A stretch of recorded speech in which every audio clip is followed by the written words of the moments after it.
아름답고 은혜로운 찬양 감사드립니다. 전후 좌우에 있는 분들과 사랑의 인사하도록 하겠습니다. 사랑하고 축복합니다. 성령의 열매를 맺읍시다. 아멘. 하나님께 사랑 고백도 하겠습니다. 하나님은 나를 사랑하십니다. 나도 하나님을 사랑합니다. 아멘. 주님께서 우리를 사랑하시고 이 자리로 부르신 줄로 믿습니다. 성령의 9번째 열매 절제라는 제목으로 하나님의 말씀을 전하겠습니다.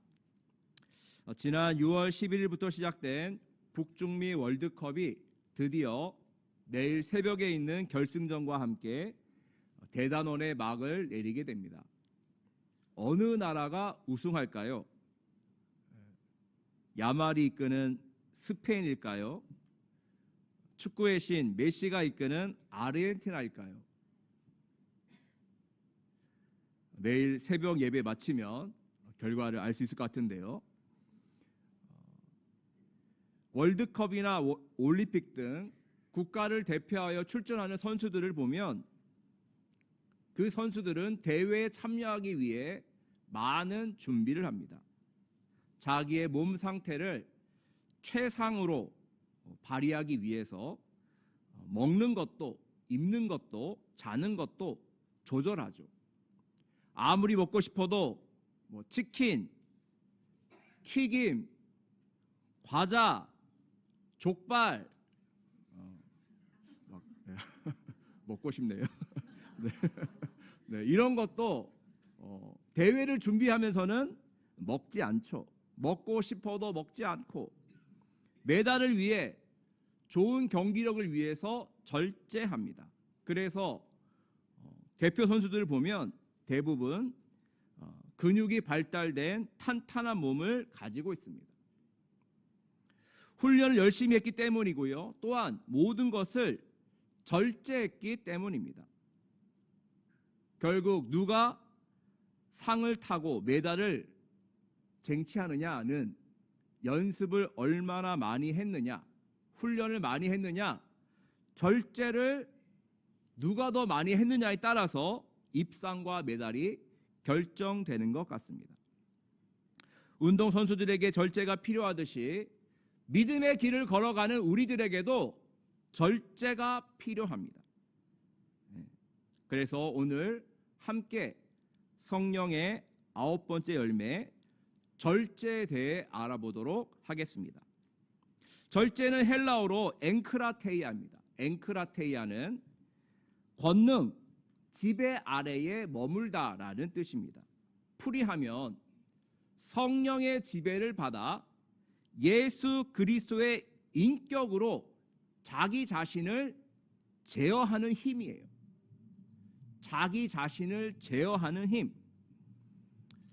사도 바울은 성령의 9가지 열매 중에서 절제를 맨 마지막에 두었습니다. 어쩌다 보니까 맨 마지막에 둔 것이 아니라 뜻이 있는 거예요. 모든 것이 처음과 끝이 중요하지 않습니까? 가장 중요한 것은 맨 앞에 그리고 맨 뒤에 놓이게 되는 거예요.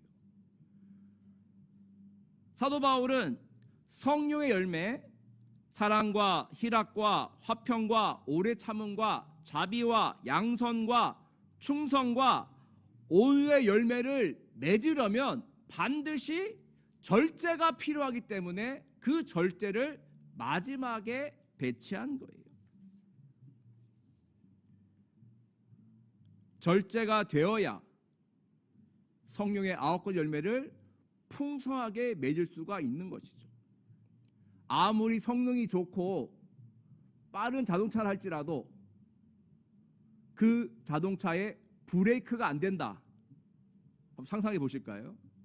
200km, 300km 막 가는데 브레이크가 안 돼요. 그 차는 재앙이 될 수밖에 없는 것이죠. 결국 모든 것에는 절제가 필요한 것입니다. 절제의 반대말은 무절제인데요. 무절제란 하나님의 통제에서 벗어난 상태를 말합니다. 무절제의 시작은 아담으로부터 시작되었죠. 뱀이 유혹하지 않습니까? 이거 한번 먹어봐라. 이거 먹으면 눈이 밝아진다. 그리고 내가 하나님처럼 될 것이라고 유혹했어요. 아담과 하와가 선악과를 따먹은 것은 눈이 밝아져서 하나님처럼 되고 싶은, 높아지고 싶은 욕심이 있었고, 이 욕심을 절제하지 못했기 때문에 불순종의 죄를 지은 거예요. 노아 시대 때도 마찬가지였죠. 사람의 죄악이 세상에 가득해서 그의 마음 생각하는 모든 것이 악하고 하나님 보시기에 좋지 않았어요. 결국 하나님은 홍수를 통해서 세상을 멸하시고 노아의 가족으로 하여금 다시 시작하게 하셨죠. 하지만 그 이후에도 사람들은 하나님의 통제를 받기 싫어했습니다. 그래서 홍수를 대비하기 위해 하늘 높이 바벨탑을 쌓았죠. 홍수가 나도 살아남기 위해서, 탑을 쌓아 자기들 이름을 널리 알리기 위해서, 또 온 지면에 흩어짐을 면하기 위해서 그들은 바벨탑을 쌓았던 것이죠. 하나님의 통제 아래, 하나님의 말씀 아래 있어야 되는데 그 통제와 말씀에서 벗어나기 위해 바벨탑을 쌓았고 절제가 아닌 무절제의 삶을 산 것입니다. 결국 하나님은 언어를 혼잡하게 하셨고 이로 인해 그들이 온 지면에 흩어지게 되었던 것이죠. 하나님이 세운 사사 중에 삼손이라는 사람이 있습니다. 이 삼손도 엄청난 능력을 받았죠. 사자도 맨손으로 때려 눕혔고요. 나귀 턱뼈로 블레셋 사람 1000명을 죽이기도 하였습니다. 그를 대적할 자가 없었어요. 하지만 그는 그의 힘을 절제하지 못했습니다. 또 그리고 여인에게 넘어갔죠. 드릴라에게 넘어가서 결국 머리가 깎이고 힘을 다 잃어버리지 않았습니까?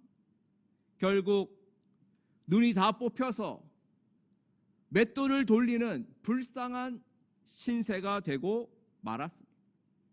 물론 마지막에 하나님의 은혜와 도우심으로 힘을 회복하여 블레셋의 수많은 방백들을 죽였지만 자기 자신도 결국 죽고 말았죠. 하나님이 엄청난 능력을 주셨지만 무절제함으로 방자하게 행하다가 결국 비참하게 최후를 맞이하고 말았던 것이죠. 그런데 우리 안에도요, 이러한 아담의 무절제, 바벨탑의 무절제, 삼손의 무절제가 있어요. 우리 안에도 죄의 속성이 있어서 자꾸만 하나님처럼 눈이 밝아지고 하나님처럼 되고 싶은 욕망이 있고 바벨탑처럼 높이 쌓고 싶은 욕망이 있습니다.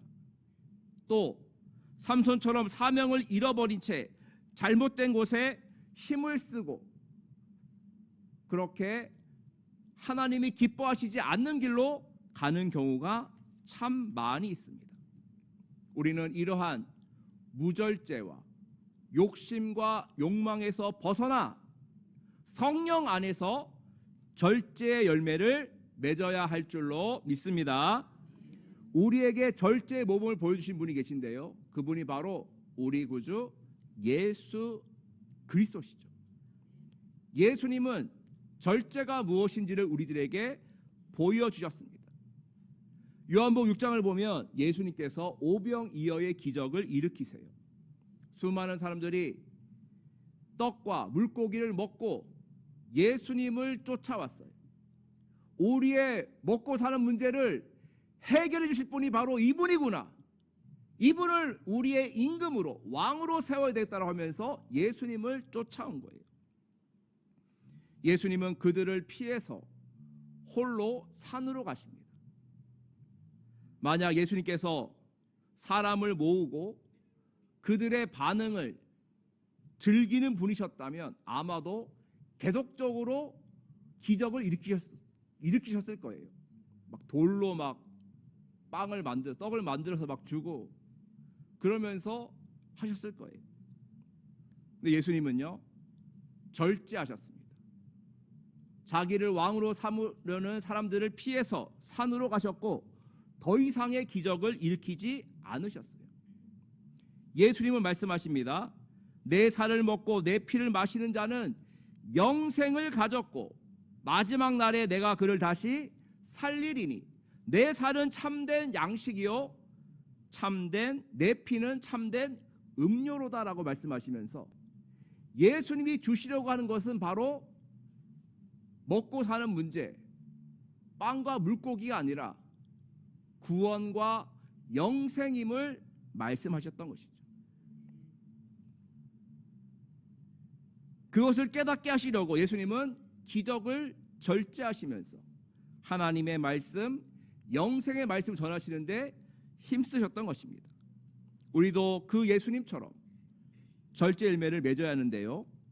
어떻게 하면 우리는 절제 열매를 맺을 수 있을까요? 세 가지로 정리해 보았습니다.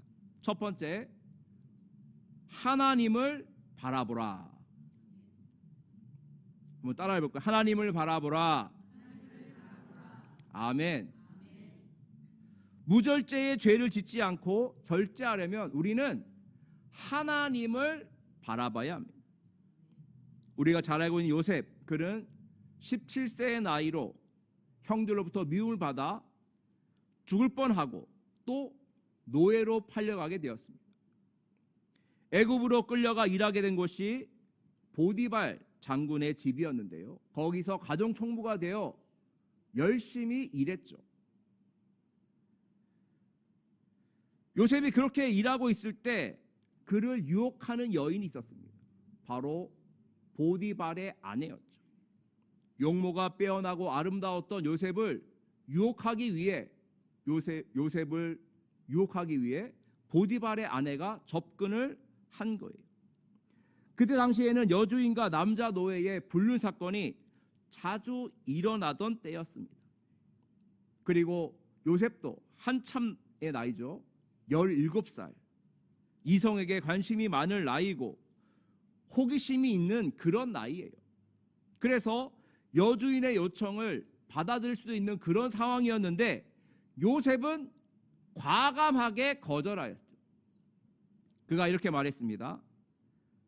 내 주인이 집안의 모든 소유를 간섭하지 아니하고 다 내 손 위에 위탁하였으니 이 집에는 나보다 큰 이가 없으며 주인이 아무것도 내게 금하지 아니하였어도 금한 것은 당신뿐이니 당신은 그의 아내임이라. 그런즉 내가 어찌 이 큰 악을 행하여 하나님께 죄를 지으리까? 라고 말하면서 그 여주인의 유혹을 과감하게 뿌리쳤어요. 요셉이 이렇게 절제할 수 있었던 것은 그가 항상 하나님을 바라보았기 때문이고 하나님과 동행하였기 때문. 내가 어찌 이 큰 악을 행하여 하나님께 죄를 지으리까? 다른 사람은 보지 않아도 하나님이 다 보고 계신데 내가 어떻게 하나님께 범죄할 수 있습니까? 나는 그럴 수 없습니다라고 하면서 하나님 때문에 절제할 수 있었던 것이죠. 우리 구주 예수님도 항상 하나님 아버지를 바라보셨습니다. 아버지여 할 수 있거더니 이 잔을 내게서 옮겨 주옵소서. 하지만 나의 원대로 하지 마시고 아버지의 원대로 하옵소서라고 하셨습니다.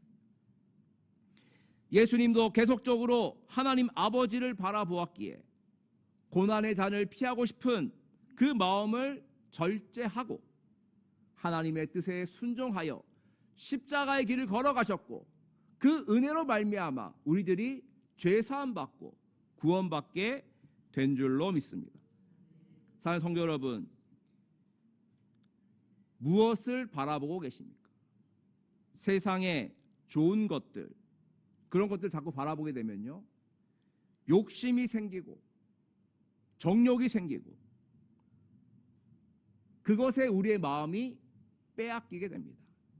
하지만 하나님을 바라보면 그 욕심을 제어하고 무절제에서 벗어나 우리는 순종의 길로 나아갈 수가 있는 것이죠. 하나님을 바라보십시오. 하나님을 바라보려면 예수님처럼 기도와 말씀으로 살아야 될 줄로 믿습니다. 예수님은 낮에도 기도하셨고 밤에도 기도하셨고 산에서도 기도하셨고 들에서도 기도하셨습니다. 기도를 통해 하나님 아버지를 바라보셨고 절제하셨고 순종하셨고 십자가를 지셨고 부활하신 것입니다. 또 예수님은 항상 하나님의 말씀을 가지고 나아가셨습니다. 사단이 돌을 들어 떡으로 만들어 보라고 했을 때 사람이 떡으로만 살 것이 아니요 하나님의 입으로부터 나오는 모든 말씀으로 살 것이라고 하시면서 그 유혹을 이겨내셨어요. 기적을 행하고 싶은 마음을 통제하고 절제할 수 있었던 것입니다. 결국 우리가 하나님을 바라보려면 우리는 매일 찬송하며 매일 기도하며 매일 말씀으로 사는 수밖에 없습니다. 매일 하루 세 끼 밥을 먹듯이 아침에 일어나 세수를 하듯이 매일 일을 하고 운동을 하듯이 우리는 매일 찬송, 매일 기도, 매일 말씀으로 하나님을 바라봐야 할 것입니다. 그리하면 절제 열매가 맺히게 될 것이고 그런 말미암아 하나님께 영광 올려드리게 될 줄로 믿습니다. 절제 열매를 맺기 위한 두 번째는 자족하고 감사하라입니다. 따라해 볼까요? 자족하고 감사하라. 아멘. 스벤 브링크만이 쓴 절제 기술이라는 책을 보면 이 시대의 흐름을 이렇게 말하고 있습니다. 쾌락의 쳇바퀴를 돌고 있다. 쾌락의 쳇바퀴를 돌고 있다는 거예요. 항상 새롭고 다른 무언가를 손에 넣기 위해 애쓰고 있다는 거예요. 쾌락을 쫓기 위해 사람들이 살고 있다는 것이죠. 이것을 가지면 내가 행복해질 거야. 이것을 이루면 좋아질 거야. 하면서 그것을 가지고 취하고 이루게 되면 금방 또 그 만족이 사라지는 거예요. 그럼 또 다른 쾌락, 또 다른 즐거움을 찾아간다는 것이죠. 결국 이 시대의 흐름은요, 신자유주의의 흐름이라고 볼 수 있는데 신자유주의는 이것을 말하고 있습니다. 더 많이 가져. 그래야 행복해져. 더 많이 경험해. 더 많이 소비해. 계속적으로 우리들에게 광고하고 쇠뇌하고 이끌어가는 것이죠. 과거에는 좋은 시민이 어떤 시민이었냐면요, 절약하고 아끼고 노력하여 성취하고 이루는 사람이 좋은 시민이었는데 지금 이 시대는 그런 사람이 좋은 시민이 아니라 만족할 줄 모르는 소비자. 내가 가진 것 이거 부족해. 항상 부족해. 더 가져야 돼. 더 이루어야 돼 라고 하면서 계속적으로 소비하고 소비하는 사람이 좋은 시민이라고 이 시대는 말하고 있는 거예요. 이제는 만족이 덕이 아니라 악이다라고까지 표현을 하고 있습니다. 결국 이런 쾌락의 쳇바퀴 속에서 과잉 생산과 과잉 소비가 이루어졌고 이로 인해 우리가 맞이한 것은 무엇입니까? 극심한 환경의 파괴, 또한 이상기후의 역습, 불평등의 심화, 또 사회 불안과 심각한 범죄 발생으로 모든 것이 이어지고 있는 거예요. 끊임없이 욕망을 위해, 쾌락을 위해 달려가는 사회는 더 이상 그것이 영원하지 않다는 것을 우리들은 말씀 속에서 깨달아야 할 줄로 믿습니다. 사도 바울이 이렇게 말했습니다.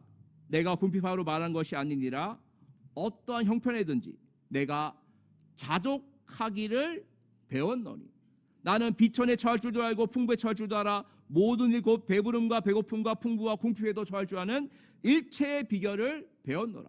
내게 능력 주시는 자 안에서 내가 모든 것을 할 수 있다라고 그렇게 고백했어. 결국 하나님은 우리들에게 자족하며 감사하며 절제하며 살기를 원하십니다. 어떻게 보면 시대의 방향과 흐름을 거슬러 올라가는 거예요. 성령 안에서 자족하고 감사하면 우리는 절제할 수 있게 되고, 주님 안에서 우리는 은혜와 감사의 길을 가게 될 줄로 믿습니다. 제 은사이신 신학과 교수님, 명예 교수님, 정태기 교수님 계신데요. 그분이 항상 아침 일어나면 이렇게 말씀하신대요. 일어나시자마자 하나님 좋습니다. 하나님 감사합니다. 하나님 사랑합니다. 이렇게 외치면서 하루를 시작하셨다고 합니다. 한번 해보시기 바랍니다. 일어나시면 하나님 어떻게 해요? 좋습니다. 하나님 감사합니다. 하나님 사랑합니다. 아멘. 내게 주신 것으로도 나는 만족합니다. 하나님이 나와 함께 하시니 주님만 한 분만으로 나는 만족하고 감사하고 사랑합니다. 그 고백이 우리를 절제의 길로 이끌 줄로 믿습니다. 마지막으로 절제 열매를 맺기 위해서는요, 상급을 바라봐야 됩니다. 상급을 바라보라. 한번 따라해 볼까요? 상급을 바라보라. 아멘. 아까도 언급했습니다만 대회 참여 선수들은 메달을 바라보고 열심히 훈련하고 절제의 삶을 삽니다. 마찬가지로 믿음의 사람들도 하늘의 상급을 바라보면서 절제해야 하는 것이죠. 사도 바울이 이렇게 말했습니다. 운동장에서 다름질하는 자들이 다 달릴지라도 오직 상을 받는 사람은 한 사람인 줄을 너희가 알지 못하느냐. 너희도 상을 받도록 이와 같이 다름질하라. 이 길을 다투는 자마다 모든 일에 절제하나니 그들은 썩을 승리자의 관을 얻고자 하되 우리는 썩지 아니할 것을 얻고자 하노라. 아멘. 세상 사람들은 대회에서 또 인생에서 이기기 위해, 승리하기 위해 달린다는 거예요. 그런데 그 끝이 뭐죠? 썩을 승리자의 관이라는 거예요. 우리가 바라보고 우리가 추구해야 되는 상급은 바로 세상의 상급이 아니라 하늘의 상급, 썩지 아니하는 영원한 상급인 줄로 믿습니다. 죽도록 충성하며 절제하며 믿음의 길을 다 달려갔을 때 우리들은 하나님이 주시는 생명의 면류관과 의의 면류관을 받게 될 줄로 믿습니다. 그러므로 우리들이 바라보는 것 세상의 부귀영화가 아니에요. 세상의 기쁨과 즐거움과 복이 아닙니다. 우리는 하늘의 기쁨, 영원한 기쁨, 영원한 복, 하나님의 나라가 우리의 표대이고 목표인 줄로 믿습니다. 그러므로 우리들은 절제 열매를 맺어야 합니다. 영원한 상급을 바라보며 세상 욕심을 절제하고 내 안에 있는 욕망을 절제하고 우리는 말씀과 기도와 찬양으로 주님 주신 비전을 가지고 앞으로 나아가야 될 것입니다. 그리하면 우리들이 마지막 날 주님 주시는 생명의 상급을 받게 될 줄로 믿습니다. 자, 이제 9주간의 긴 여행 성령 열매 시리즈를 마치려고 합니다. 9주간의 말씀 여행 어떠셨습니까? 말씀을 통해 자기 자신을 바라보고 또 새롭게 결단하는 그런 시간이 되었으면 좋겠습니다. 지금부터 시작하면 됩니다. 뿌린 대로 거두면 거두는 역사가 있게 될 줄로 믿습니다. 그렇게 성령의 도우심을 통하여서 성의 9가지 열매를 풍성하게 맺는 저와 여러분 우리 모두가 되기를 주님의 이름 간절히 축원드립니다. 오늘 말씀을 마치면서 우리 성령이 오셨네 찬양하도록 하겠습니다. 이 찬양하고 함께 기도하도록 하겠습니다.